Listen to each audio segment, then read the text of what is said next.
Здравейте! Днес ще си говорим за смесените групи в Монтесори детските градини и защо децата са в една група от 3 до 6 годишни.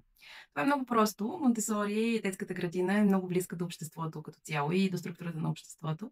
Тоест, ние никъде в нашето общество не сме изолирани по възраст, освен в детската градина и в училището. В случай в Монтесори детските градини, където децата, по-малките, се учат и се мотивират от по-големите. Те искат да им подражават и да бъдат точно като тях. Защото децата всъщност учат най-добре едни от други и когато сравним бързината на учене на деца от деца с тази от деца на деца от възрастни, много ясно можем да видим, че децата най-лесно възприемат от други деца.